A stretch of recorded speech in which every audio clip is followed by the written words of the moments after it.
전국에 강한 바람이 부는 가운데 당국은 경북 지역에 뒷불이 발생해 진화에 총력을 다하고 있습니다. 한편 미얀마에서는 강진으로 인한 사망자 수가 1,600명대로 급증한 것으로 파악되고 있는데요.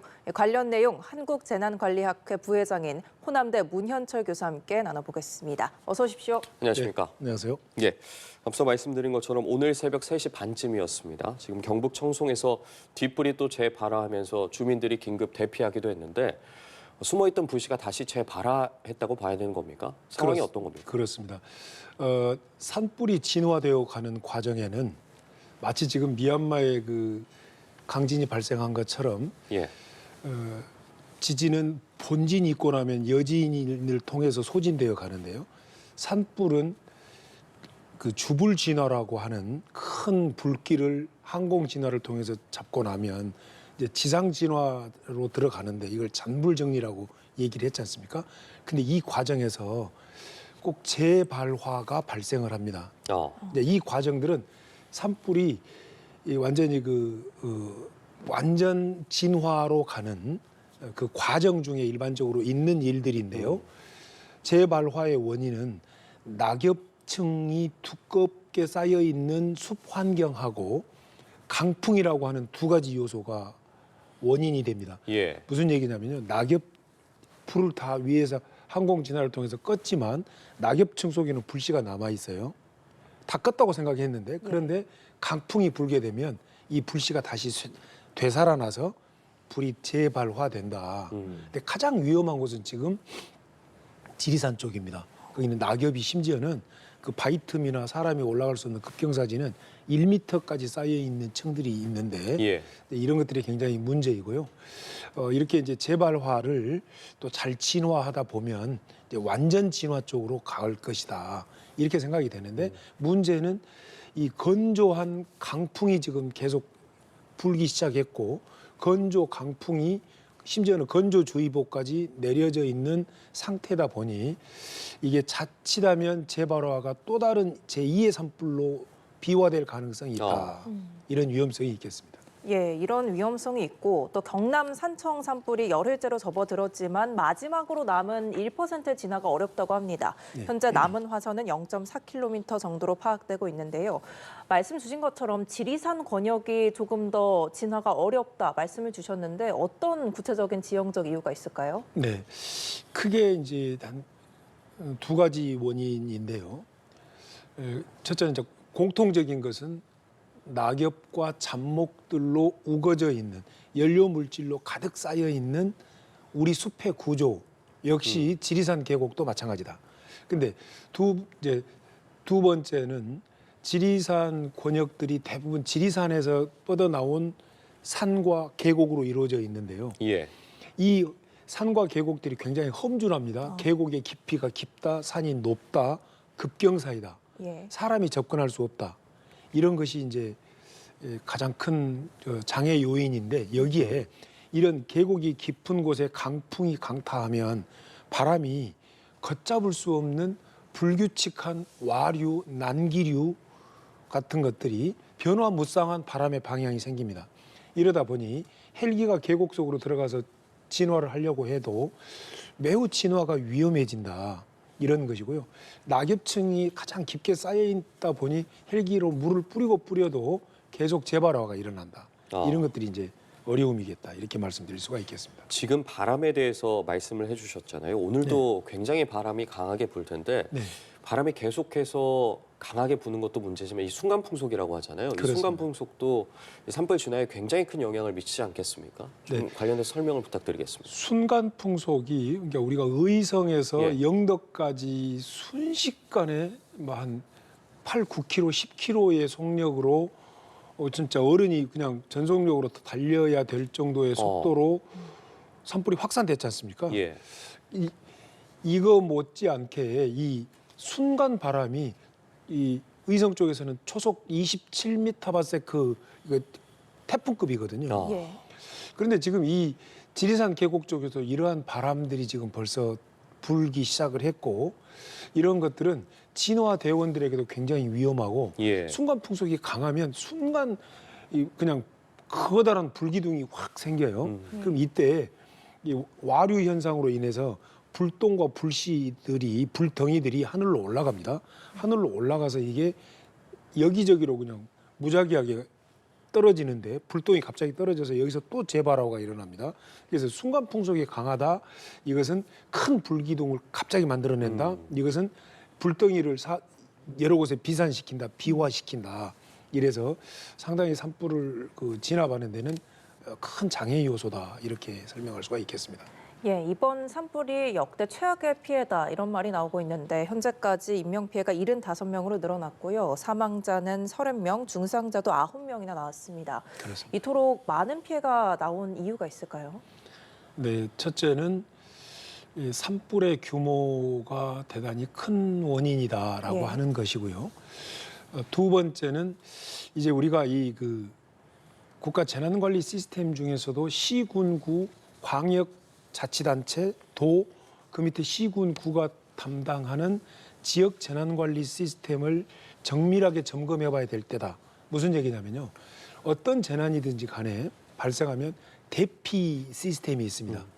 그리고 이재민 시스템이 있고 예. 여기에 교통통제 시스템이 있는데 이러한 기초 지자체가 신속히 시행해야 될 현장 지자체가 신속히 시행해야 될 대피 시스템, 교통통제 시스템이 민첩하게 신속히 작동이 안 된 것으로 관찰된다. 네. 의성에서 산불이 시작돼서 강풍을 타고 동쪽으로 바람이 분다는 얘기는 어느 정도 예측이 되지 않습니까? 이러면 사전에 즉시 신속하게 정확하게 대피를 시켜야 되고 또 곳곳에 교통통제를 했어야 되고 또 여기에 노약자분들 어르신들이 많다 보니까 이 어르신들을 잘 모시고 동행 대피하는 이런 시스템들을 즉각 가동을 했었어야 됐는데 좀 그런 점들이 더디었다라고 하는 점이 아쉽다 이렇게 말씀드릴 수가 있겠습니다. 아쉬운 부분에 대해서 짚어주셨고 그렇기 때문에 피해가 컸고 일상 회복까지도 상당한 시간이 지금 소요될 것으로 보입니다. 당국에서도 노력을 기울이고 있는데 지금 이 시점에서 가장 최우선적으로 기울여야 될 노력은 뭐가 있을까요? 네, 첫째는 지금 산불을 완진하는 겁니다. 빨리 산불을 완전 진화를 해야 되는데요. 예. 우리가 주불이 끝났다, 주불 진화가 끝났다, 이제 잔불 정리다 이러니까 산불이 다 꺼져버린 것으로 막 생각을 해요. 이러다 보면 재발화가 되면 또 망연자실합니다. 그래서 굉장히 심리적 동요가 일어나기 때문에 주불 진화는 항공 진화가 끝났다. 잔불 정리는 이제 지상 진화에 적극적으로 투입해야 된다. 이런 뜻이고요. 이제 남은 일은 주민들의 생활 터전을 빨리 복구하는 예. 것인데 예. 이 과정에 이재민 구호 시스템, 재해구호법에 의해서 지역 재난관리에 이재민 구호 시스템을 잘 가동시켜서 이분 지금 또 날씨가 춥지 않습니까?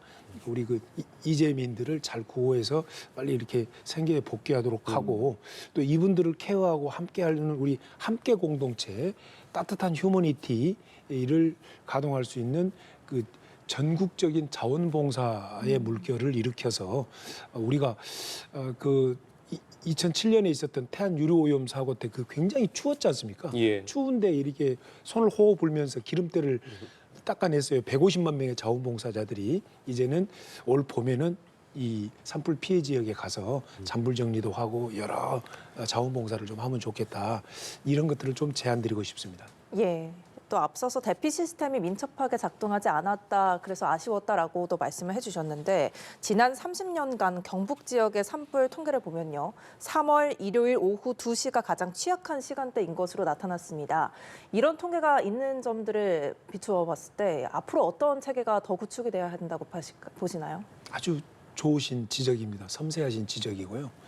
자, 이 통계는 뭘 의미하냐면요. 첫째, 기온이 상승해 간다라고 하는 이야기입니다. 낮 기온이 올라간다. 그다음에 두 번째는요. 이게 상춘객들이 많아져 가구나. 숲으로 사람이 많이 들어가는구나. 또 무슨 우리의 전통 문화상 이렇게 산소에 가서 또 뭘 또 하고 또 기타 뭘 좀 태울 수 있고 이런 위험 요인. 건조한 강풍이 부는데 산불을 야기할 수 있는 위험한 요소들이 많이 발생한다 이런 것이고 결국 그때 큰 산불이 난다. 이 말은 절대 산에 들어갈 때, 등산을 할 때, 휴양을 위해서 산에 접근할 때 절대 불씨가 있는 것을 가지고 가면 안 된다. 예. 그리고 그런 위험 행동을 하는 사람을 발견하면 즉시 신고해야 된다. 산불이 났을 때 신고하는 게 아니라요. 산불의 위험 행위를 하면 그 자체를 신고해야 됩니다. 그래서 우리가 한 사람의 실수로 6개, 7개 시군이 불타버리고 30명이 돌아가시고 어마어마한 국가 헬기 자원이 동원되고 공무원 예.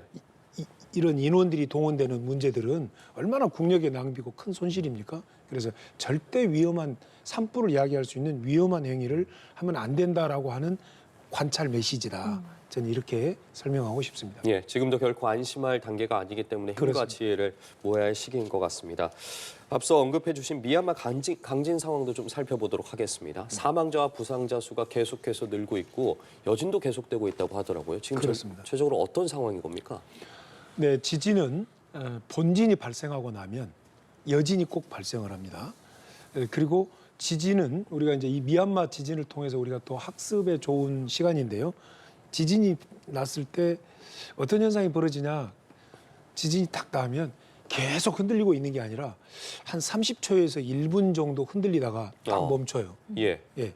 그럼 이때 이 흔들릴 때는 절대 우리가 뭐가 다치지 않도록 뭐 어디 밑으로 들어가고 머리를 보호해야 되고 이 흔들림이 멈추고 나면 건축물이 없는 공터로 뛰어나간다는 거 이제 이것이 우리 기본 상식인데요. 이 본진이 있고 난 뒤에 지금 7.7 정도의 미얀마 그 만달레이 쪽에서 7.7 정도의 지진이 규모 7.7의 지진이 있었고 이제 앞으로 여진이 계속 될 겁니다. 한 100번 이상의 여진이 일어날 걸로 예측이 됩니다. 예. 그리고 나면 이제 이 과정 속에서 구조 작업들이 계속 진행이 되는데요. 또 딜레마가 건물이 붕괴된 곳에서 이제 생존자를 구조를 해내는 구조 작업이 진행되지 않습니까? 그럼 이때 또 여진이 일어나니까 구조 작업 중에도 돌아가신 분들이 많고 이런 일들이 계속된다라고 하는 것이고요. 문제는 그 구조 장비, 응급의료 시스템 이게 잘 구축돼야 되는데 이 미얀마 현지의 상황은 그게 매우 열악하다. 이게 가장 큰 숙제로 제가 진단됩니다. 지금 현지 상황에 대해서 말씀해 주셨는데 저희가 알기로는 부회장께서도 미얀마를 직접 또 다녀오신 경험이 있지 않겠습니까? 네. 얼마나 좀 취약한 상황인 겁니까? 네, 제가 2023년 4월에 외교부 재외국민보호위원으로서 미얀마에서 미얀마 지금 특히 그 정세가 매우 불안정해요. 예. 이제 군부가 집권하고 있고 또 치안이 아주 좀 무너져 있는 상태이고 이러기 때문에 우리 국민 보호 시스템에 대한 점검 차원에서 2023년에 가서 이제 논의하고 우리 교민들도 만나고 또 대사관하고 비공식 회의도 하고 뭐 이런 일정들을 경험을 했는데요. 예. 이 지금 미얀마가 아주 인구가 한 5,400만 명 정도 되고 지하 자원이 매우 풍부하지만 정세가 불안정하고 국민 소득이 1,240달러 정도 되는 아주 빈곤 국가입니다. 그런데 우리 교민들의 그 안전 시스템들은 그때 보기에는 그렇게 열악한 치안 상태임에도 불구하고 우리 교민 커뮤니티 나와 있는 기업 우리 뭐 거주하는 교민 뭐 등등등 대사관과 어떤 밀접한 관계를 잘 유지하면서 있었던 것이고요. 굉장히 또 인상 깊었던 것은 교민들 중에 통신이 두절될 때를 대비해서 아마추어 햄 같은 것도 옥상에 설치해놓고 그런 커뮤니티를 잘 유지하고 있었어요. 예. 너무 감사하고 감동적이더라고요. 그런데 아마 지금 더 촘촘하게 하고 있을 것이다.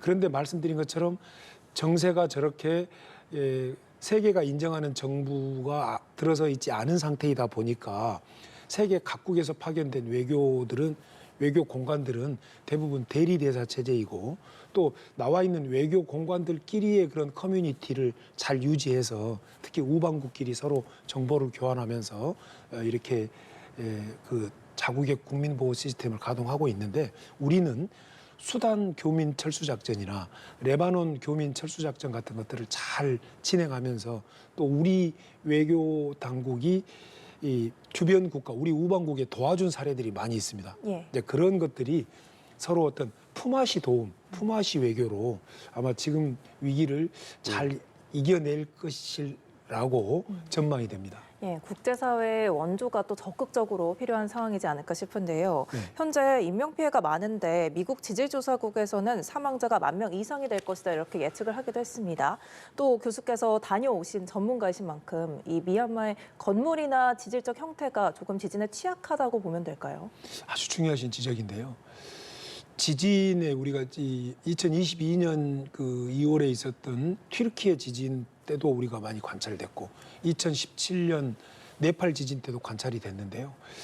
약간의 그 경제적으로 좀 여유가 좀 낮은 국가들의 특징이 건축물이 취약합니다. 근데 이 건축물 중에서도 지진에 가장 약한 건축물이 벽돌 구조입니다.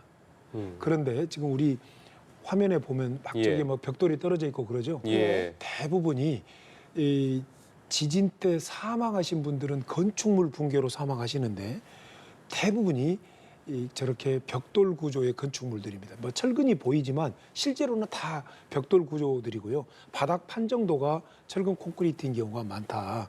이런데 제가 그때 가서 봤던 미얀마 역시 경제적으로 좀 어려운 나라다 보니까 대부분 저런 서민들은 뭐 단층짜리 벽돌이고 심지어는 저렇게 문화재들조차도 막 벽돌로 쌓아가지고 이제 외부에 뭔가를 좀 그런 뭐 좀 치장을 해놓은 이런 문화재들이 많다 보니까 우리는 이제 이 대목에서 건축물 관리가 얼마나 지진에서 중요하냐 이런 것을 좀 교훈으로 얻을 수 있고요. 앞으로 사망자는 더 많이 나타날 것이다.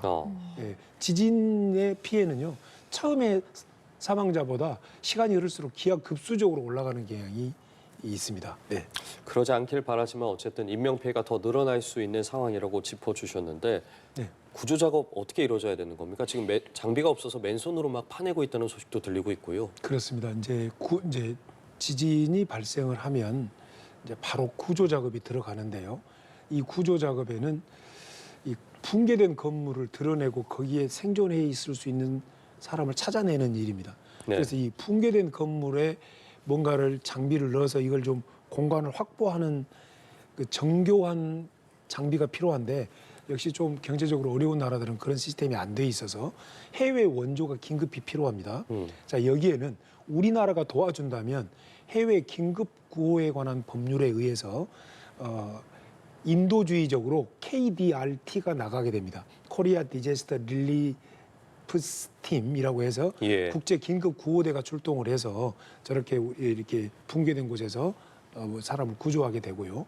그 이제 저렇게 되면 세계 각국에서 막 구조 팀들이 도착하겠잖아요. 이걸 코디네이팅하는 게 UN 오차입니다. UN 그 인도주의 조정국에서 인도주의 조정국을 UN 오차라고 하는데 예. 이 오차가 저곳에 빨리 가야 됩니다. 근데 조금 UN 오차가 작동하는 시간이 좀 느려요. 그래서 UN 오차가 도착을 해서 세계 여러 나라에서 온 구조 구급대들을 코디네이팅해서 당신네 나라 한국은 만달레이로 가시오. 영국 당신네들은 네피도로 가시오. 우리 좀 미국 당신네들은 양곤으로 가시오. 뭐 이렇게 조율하고 또 이제 저 나라가 더운 나라이고 응급의료 시스템이 매우 취약하고 당연히 영안실 시스템이 매우 취약합니다. 좀 이거 방송 중이어서 설명하기 어려운 그런 특징적인 면을 갖고 있는 나라예요. 그러면 이제 전염병이 창궐할 가능성이 많고 전기 통신이 끊기기 때문에 또 구조대가 접근하기가 어렵고 또 여기에 또 감염병이 많이 확산될 수가 있고 이런 숙제들이 많이 남아 있는데요. 문제는 또 인근에 1,000km 떨어진 방콕에까지 피해가 가고 있고 좀 동북 쪽에 중국 윈난성까지도 피해가 가고 있는 이런 상황이어서 제일 걱정된 것은 앞으로 여진이다. 예. 이런 것들이고 어떻게 국제사회가 효율적으로 좀 미얀마를 좀 케어해줘야 될 것이다. 이렇게 평가됩니다. 예, 더 이상의 피해는 없기를 바라면서 오늘 호남대 문현철 교수와 함께 산불 진화 상황 그리고 미얀마 강진 관련 내용 짚어봤습니다. 오늘 말씀 고맙습니다. 고맙습니다. 고맙습니다.